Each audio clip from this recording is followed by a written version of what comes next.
Hello, I'm Chris Wright, Legal Marijuana Now candidate for governor. You have a constitutional right to grow cannabis without a license. Minnesota is the only state that has a freedom to cultivate without a license. In 1906, Representative Alvin Rowe, a market gardener, was angry that St. Paul required a peddler's license to sell his cabbages and vegetables from his wagon.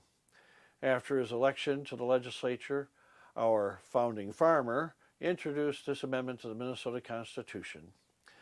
The Attorney General noted that if adopted, this would allow farmers the right to sell their products house to house. This wildly popular amendment passed with 85% of the statewide vote. Article 13, Section 7 of the Minnesota Constitution says, "No license required to peddle.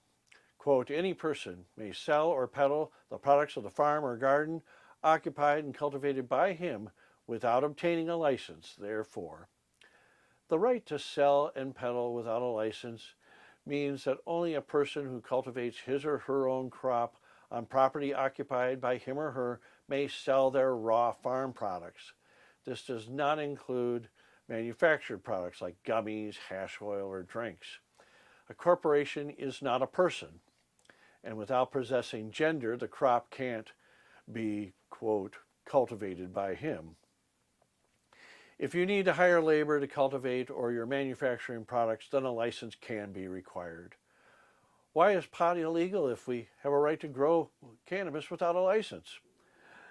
In short, it's because Minnesota's lawmakers are lawbreakers. In 1935, Farmer Labor Governor Floyd B. Olson and the legislature seized police power, revoking our freedom to cultivate cannabis without a license, and demanded a pharmacy license to jail you. Ironically, they legalized alcohol the same year.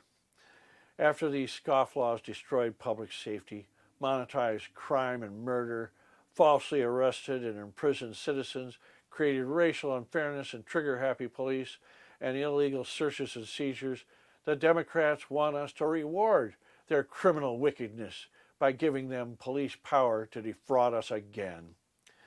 The DFL wants to legalize by fraud, and Republicans want to criminalize by fraud. Why won't they obey the law?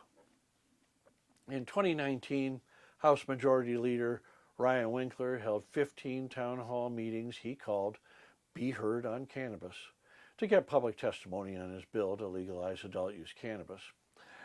I attended 14 town halls and asked the locals, all in favor of growing as much cannabis as you want in your backyard garden without a license as guaranteed in Article 13, Section 7 of the Minnesota Constitution, raise your hand, followed by all opposed, raise your hand.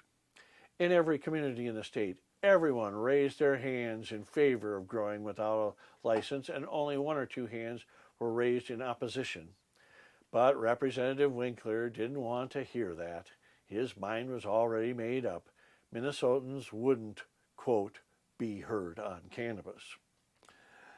Because of illegal licensure, this bill denies economic justice, eliminates garden competition to enrich wealthy investors, drives up prices to black market levels, keeps subsidizing criminals and gangsters who can undercut the legal market, swindles revenue that rightfully belongs to the people, prevents the poor from selling homegrown to pay their bills while imposing regressive taxation, and forces the sick and dying to purchase overpriced medicine they could have produced for the cost of seeds, allowing licensed dealers to profit and government to raise revenue from their misery. This bill is unjust and cruel. This bill wastes taxpayer dollars to create patronage jobs and useless advisory councils that never expire. It imposes a 10% gross receipts tax on cannabis, while the more harmful drug alcohol has a gross receipts tax of 2.5%. It prohibits sales to 18-year-old adults. It requires 2 people to transport when only 1 person can transport alcohol.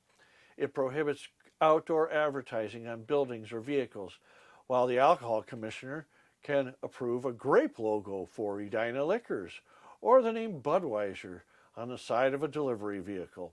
and it has equity grants because it inequitably defrauds the poor of their rights. This bill is irrational. I offered amendments to Representative Winkler's bill that would restore a person's right to constitutional cannabis without a license while regulating the corporate commercial market through licensure. They've refused to even consider it. All the two-party tyranny cares about is money, revenue, and police power to control you. They're hoping you don't know or care about your rights and will be satisfied with some low THC gummies. Sacrificing your valuable constitutional rights by wasting your vote on these ruling party swindlers is against objective reason. If they won't restore your constitutional rights, then no one should vote for them. If they get elected, then you'll have no one to defend your rights in the governor's office. Giving up your farm and garden rights is tantamount to giving up your free speech and gun rights. Don't let them defraud you. Cannabis makes you cough. Politics makes you gag. Governor Tim Walz and Scott Jensen are no guardians of the garden. I am. Obeying Minnesota's supreme law is not an option for the ruling parties. Don't allow Article 13, Section 7 of the Minnesota Constitution to become a dead letter by electing the swindlers of the farm and garden. All in favor of growing as much cannabis as you want in your backyard garden without a license as guaranteed in the Minnesota Constitution, like this video on social media. If it goes viral, your lawmakers will have to think twice before defrauding your freedom to cultivate. The only legitimate way to legalize cannabis is to restore our rights, reform our laws, and reveal to a doubting world what Minnesota still can be. Vote Chris Wright for governor. Go to voteright.org. That's vote WRIGHT. And let's get growing. Thanks.